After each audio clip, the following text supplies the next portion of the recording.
is God's gift, man. He is God's gift. Love Mark Hamill. It was such an honor to have you. That was what most of us were here for. Our next guest is an incredible author, academic, podcaster.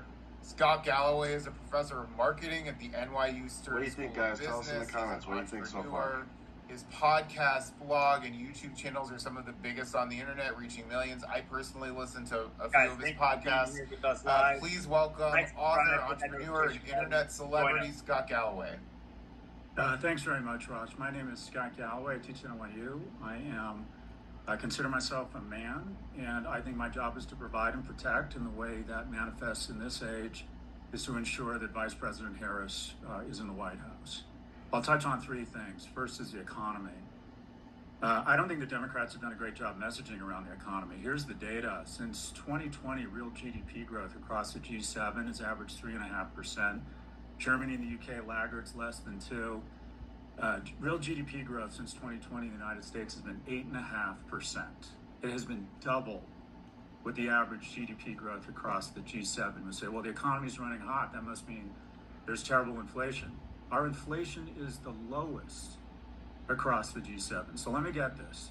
The Goldilocks chocolate and peanut butter combination of the strongest growth with the lowest inflation. What is the result of that?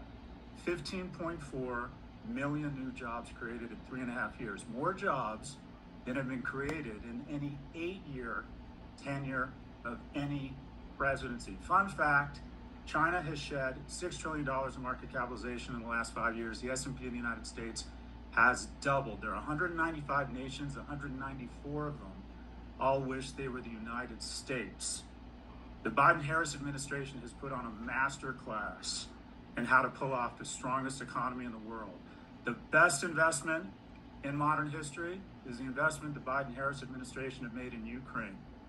For $60 billion a year, approximately 10% of our military budget, we have taken out a third of Russia's kinetic power. We have defanged the ridiculous notion that this was a ferocious army, and we have given Xi real pause not to invade Taiwan. And most of that money has come back to red states, to manufacturers and weapons suppliers. This is the greatest investment in the history of the modern economy. As a Jew, a proud Jew, I was rattled by the events of October 7th. Quite frankly, I was very disappointed in some of the rhetoric coming out of the far left of my own party.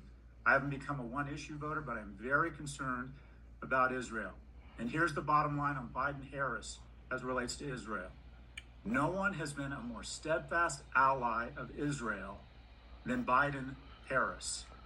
Within days of October 7th, the Hamas was hoping to inspire a multi-front war.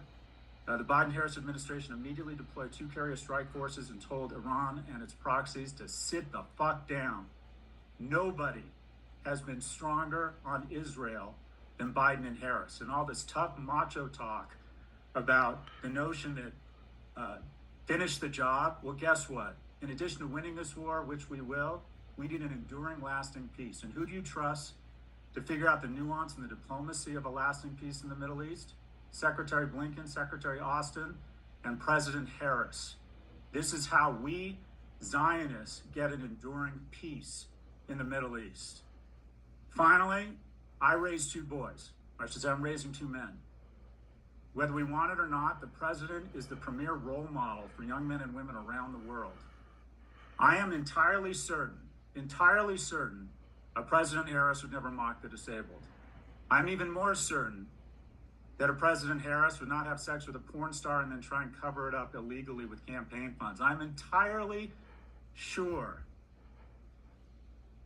that a President Harris will have one marriage and be a wonderful mother for all of those like me out there whose stepmother played a wonderful role in their lives.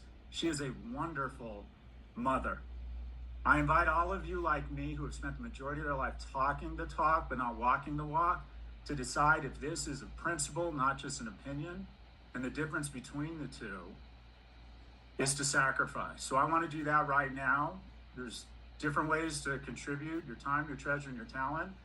I'm going to match that $50,000, or I'm going to put up a $50,000 match, but I'm a selfish person. I need something in return. One of my heroes is on this call, and I'm asking this hero to turn on his mic and say the following in exchange for $50,000, and that is the following. I'm Luke Skywalker. I'm here to rescue you. I'm waiting, Mark. I'm waiting. Can someone unmute Mark?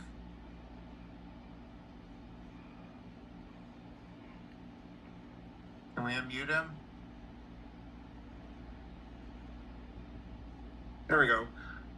I'm Luke Skywalker, and I'm here to rescue you, Mr. Galloway. You've got it. Thanks very much. I'll finish where I ended. My name is Scott Galloway. I teach at NYU. I am a man. We protect and we provide. That is what we do.